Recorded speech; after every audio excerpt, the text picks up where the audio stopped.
सम्मानित साथियों, जय भीम, नमो बुद्धाय, जय उत्तराखंड और जय आज रुद्रप्रयाग की भी पहली बार। क्योंकि जय रुद्रप्रयाग की इसलिए बोल रहा हूं, आप स्क्रीन पे देख लीजिए पहले साथियों। अंधेर नगरी चौपट राज, यह है रुद्रप्रयाग का हाल। आज मैं आपको बताना चाहता हूं,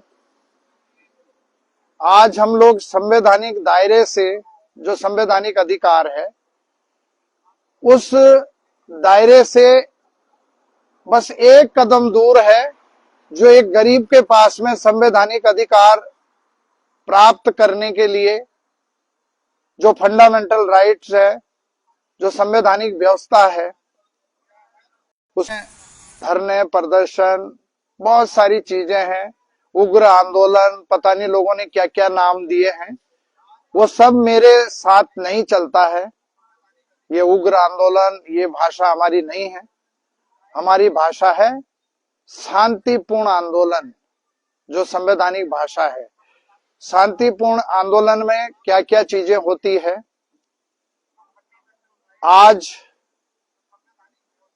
35 दिन और 34 रातें कहां पर? एक नेशनल हाईवे पर, बार बार बोल रहा हूं मैं, जहां पर आप देखिए गाड़ियां किस तरीके से फ्रांटे भर रही है। और ये मुख्य मार्ग है NH-07 केदारनाथ बद्रीनाथ के लिए। अभी तो बसें, कारें चल रही है। 12 बजे के बाद एक साथ ट्रक आते हैं जो सामान लेके जाते हैं, जैसे सरिया, बड़े बड़े ट्रक चलते हैं, एक साथ चलते हैं। तो हम मतलब मेरे जीवन का ये आंदोलन एक ऐसा आंदोलन है जिसको मैं इतने गंभीरता से लड़ रहा हूं, शांतिपूर्ण तरीके से लड़ रहा हूं। एक तरफ 100% झूठाई है और 1% 100% सत्यता है। नहीं तो आज 35 दिन हो गए थे, 34 रातें हो गई। जो हमारी मांग है वो 2 सभासदों की गिरफ्तारी की मांग है, जो इस समय सत्ता पर आसीन हैं, जिनके खुद के चेयरमैन हैं और जिनका खुद का व्यापार मंडल के अध्यक्ष ने समर्थन किया था। प्रेस कॉन्फ्रेंस करते समय यदि विनोद पवार की सच्चाई ना होती तो आज तक हम यहां बैठे हुए ना मिलते आपको। हमको यहां दौड़ा दौड़ा के मारते लोग। लेकिन ये आंदोलन सत्यता पर चल रहा है और विनोद पवार की सच्चाई 100% है। इसलिए अंधेर नगरी चौपट राज हो गया। संविधान को मानने वाले लोग पता नहीं कहां चले गए। तो क्या यहाँ कोई भैंस चुगाने वाला या खच्चर वाला तो आएगा नहीं हमसे बात करने, और ना ही वो उसका समाधान कर सकता है। इसलिए हम बहुत शांतिपूर्ण तरीके से बैठे हुए कप्तान साहब के कार्यालय के बाहर, आज नहीं तो कल, कल नहीं तो परसों, परसों नहीं तो, ऐसे करते करते 34 रातें और 35 दिन गुजर गए हैं। इसलिए आज मजबूरी में लिखना पड़ रहा है। और साथियों, आज मैं देखना चाहता हूं कितने लोग इसको शेयर करते हैं। आज ये वीडियो मुख्यमंत्री तक पहुंचना चाहिए। ये तभी पहुंचेगा जब आप इसको शेयर पे शेयर मारेंगे। यही एक सच्चाई है। ये आंदोलन मेरे इज्जत से ज्यादा आप लोगों की इज्जत दांव पर है, क्योंकि आप अपना कीमती समय निकालकर अपने बहुत सुंदर सुंदर कमेंट देते हैं और शेयर करते हैं। प्रत्येक दिन हजारों में इसकी रीच बढ़ती है, लेकिन नतीजा अभी भी अंधेरे में है।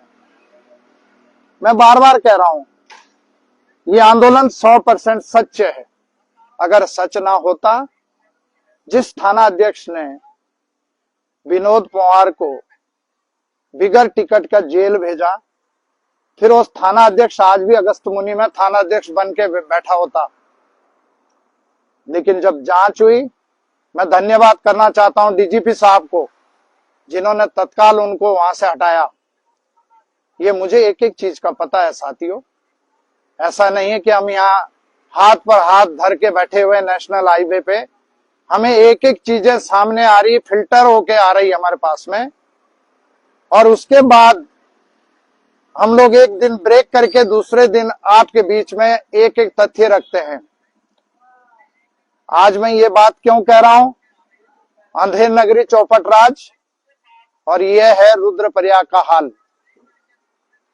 आज 73 साल के पिता रघुवीर पवार जी कर्मी कनशन पर बैठ चुके हैं। इससे बड़ा दुर्भाग्य क्या हो सकता है? और आज तक कप्तान साहब का कोई अता पता नहीं है कि वो कौन से ऑफिस में है, कहाँ है। हम तो डेली यहाँ पर जो है गेट पे बैठे हुए, आपको थोड़ा दिखा देता हूँ गेट। आपको लग रहा होगा कि पता नहीं जी ये पता नहीं कहाँ होंगे, तो अभी अगर लाइट से दिखाता हूं मैं आपको, एक मिनट। ये देखिए, ये सामने देखिए पुलिस अधीक्षक, मुझे ये देखिए, आप देख रहे हो, ये सामने बिल्कुल दिख रहा है, कार्यालय दिख रहा है रुद्रप्रयाग। और ये बिल्कुल आपको स्क्रीन के सामने देखिए, बिल्कुल हम जूम करके दिखाएंगे ताकि लोगों को ये ना लगे कि दौलत कुंवर कहीं घर पे बैठा होगा विकास नगर और ऐसे ही जो है लिख रहा है। तो आपको भैया ये बिल्डिंग तो मैंने विकास नगर तो बना नहीं रखी, ये रुद्रप्रयाग में ही है, और कप्तान साहब का कार्यालय और कार्यालय के गेट पे हम बैठे हैं। ठीक है जी।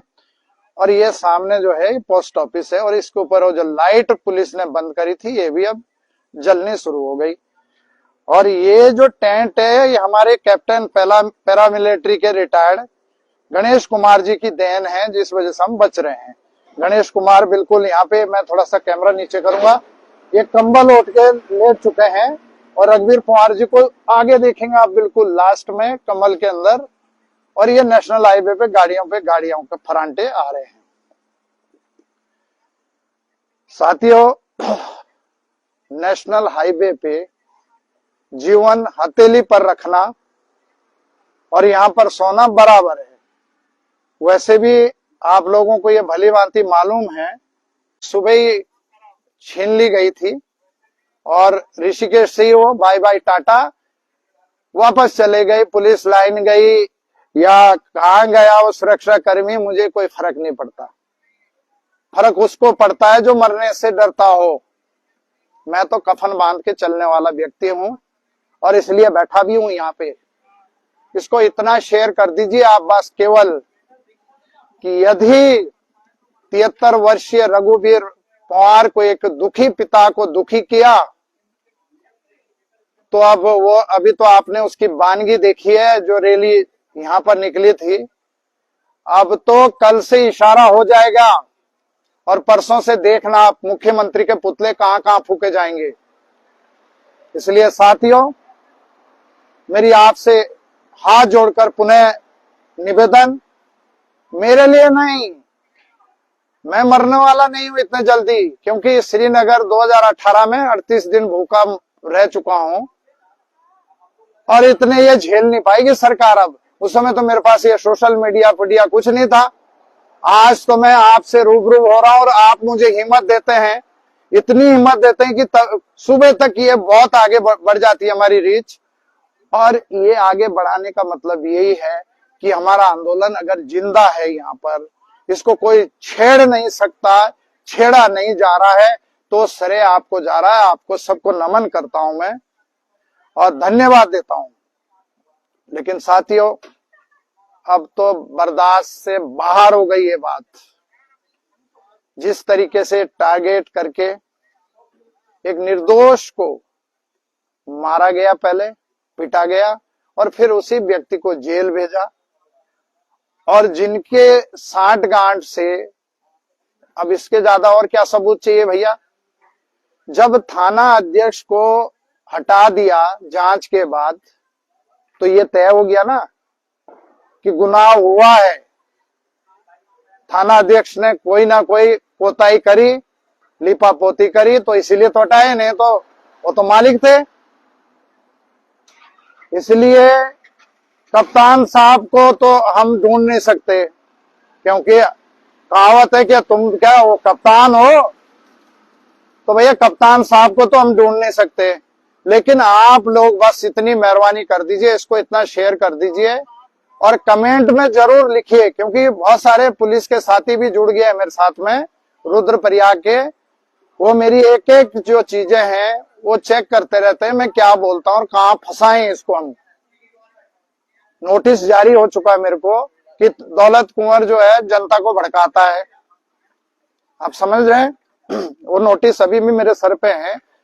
अगर हमने हल्के में ये धरना समाप्त किया तो मुझे तारीखों में विकास नगर से यहाँ आना पड़ेगा कोर्ट में। मैं सब जानता हूँ, मैं हर चीज को जानता हूँ कि वो नोटिस का मतलब क्या है और उस नोटिस का भी क्या मतलब है। केवल 3 आदमी, आपदा उस समय बहुत भयंकर स्थिति थी, तो हमको तुरंत शाम को एक नोटिस थमा दिया कोतवाल साहब ने कि तुम तीनों के तीनों जो है, उसमें 3 नहीं लिखे, लेकिन ये कहा कि आप लोगों की वजह से आपदा बचाव कार्य प्रभावित हो रहा है। हम तो लोगों की जानें बचा रहे हैं, लेकिन आप प्रभावित कर रहे हैं 3 लोग, एक 73 साल के बुजुर्ग और दूसरे जो है हमारे प्रदेश अध्यक्ष रिटायर्ड कैप्टन गणेश कुमार जी, 62 साल के रिटायरमेंट है, और तीसरा मैं।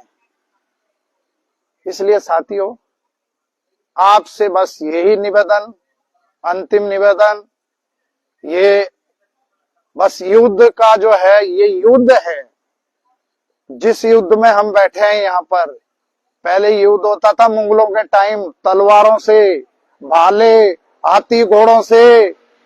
उसके बाद मुगलों को भगाया, फिर आए अंग्रेज, उन्होंने राइफलें और ठिसाओं राइफलें लाई। फिर अंग्रेजों को भगाने के लिए धन्य है बाबा साहब अम्बेडकर जी, आपने वो बंदूक है, राइफल है, सब पता नहीं कहां खो गई। आपने एक ऐसा हथियार दिया गरीब को, संविधान नाम की एक किताब। उसके बाद अब कलम की मार है, अब कलम की मार गरीब पे ही पड़ रही है, और कलम की मार समझने वाले भाजपा के नेता जो सोच समझकर पूरे कानून, पूरे देश की जो कानून व्यवस्था है, हर जज को भगवान के रूप में देखा जाता, चाहे डिस्ट्रिक्ट जज हो, चाहे वो हाई कोर्ट का जज हो, सुप्रीम कोर्ट के मुख्य न्यायाधीश, इस देश का सबसे बड़ा भगवान, उस भगवान को जूता मारा जा रहा। वो आप क्या सोच रहे हैं? वो सोची समझी साजिश है कि सबको जूता मारने से बढ़िया एक ही को मार दो और सारे के सारे ठंडे हो जाएंगे दलित। इसलिए मुख्य न्यायाधीश की कुर्सी पर माननीय सुप्रीम कोर्ट में गवाई साहब पहुंचे थे। उनको एक भाजपा के जो करा, मेरे को सपने में रात को भगवान ने कहा कि जूता मार, उसको आज तक जेल क्यों नहीं भेजा? ये सोची समझी साजिश है। पर मैं धन्यवाद देना चाहता हूं हरियाणा के लोगों को, मैं बधाई देना चाहता हूं पंजाब के लोगों को, जो घरों से अब निकल गए। और पे कुमार साहब जो वहां के आईपीएस अधिकारी ने, जो इतने मजबूर थे, पूरन कुमार जी, जिन्होंने अपने कनपट्टी पे गोली मारी, कितना परेशान किया गया उनको। और धन्य है उनकी पत्नी को, जिनको मनाने के लिए साम दाम दंड भेद सारे अपना रहे हैं हरियाणा के मुख्यमंत्री सैनी साहब, लेकिन वो टस के मस नहीं हो रही है। और मैं धन्यवाद देना चाहता हूं हरियाणा के शेरों को। मुझे सुबह भी फोन आया वहां, क्योंकि किसान आंदोलन के साथी मेरे साथ जुड़े हुए हैं, कि दौलत कुंवर जी आप भी आ जाओ उत्तराखंड से। मैंने कहा जी मेरा उत्तराखंड तो बना हुआ यहाँ पे रुद्रप्रयाग में, मैं तो रोड पे बैठा हूँ, मैं तो आपको बुलाना चाह रहा था। तो लेकिन उन्होंने कहा कि दौलत कुंवर जी, हम तब तक पोस्टमार्टम नहीं होने देंगे डेड बॉडी का, अंतिम संस्कार तो दूर, मुख्य सचिव हरियाणा सरकार को जेल के सलाखों के पीछे भेजेंगे। उनके लिए बहुत बहुत बधाई, सब आंदोलनकारियों के लिए, उस बहन को हिम्मत देने के लिए। इसलिए साथियों, विनोद पंवार का जो मामला है, ये ठंडा ना पड़े, ठंडा पड़ेगा सिर्फ आप लोगों की वजह से। आप लोग इसको ज्यादा से ज्यादा फैलाओ। जब आप लोग भेजेंगे नहीं, कोई हमें देखेगा नहीं, तो पुलिस की नजर है आप पे, इस लाइव पे नजर है, इसीलिए तो हमको छू नहीं रहे हो। नहीं तो जिस दिन हमारी लाइव और रीच घट जाएगी, उसी समय कान पकड़ के बाहर फेंक देंगे हमको। ये धरना अगर 35 दिन 34 रात चला, मेरी कोई औकात नहीं थी, हमारे किसी और साथी की कोई औकात नहीं थी इस धरना चलाने की। ये अगर श्रेय जाता है तो आप सभी साथियों को जाता, आप लोगों की वजह से हम लोग जिंदा है इस धरने में। इन्हीं सब बातों के साथ फिर मिलेंगे, जो भी अपडेट होगी। लेकिन आज से हमारा कार्मिक अनशन शुरू हो चुका है, जिसमें 73 वर्षीय विनोद पंवार के पिताजी रघुवीर जी, जिन्होंने सुबह तो खाना खाया ही नहीं, आज अभी भी नहीं खाया, बहुत टेंशन में है। और दूसरा, मैंने भी अपना कार्मिक अनशन शुरू कर दिया है। इन्हीं सब बातों के साथ में शुभ रात्रि, जय भीम, नमो बुद्धाय।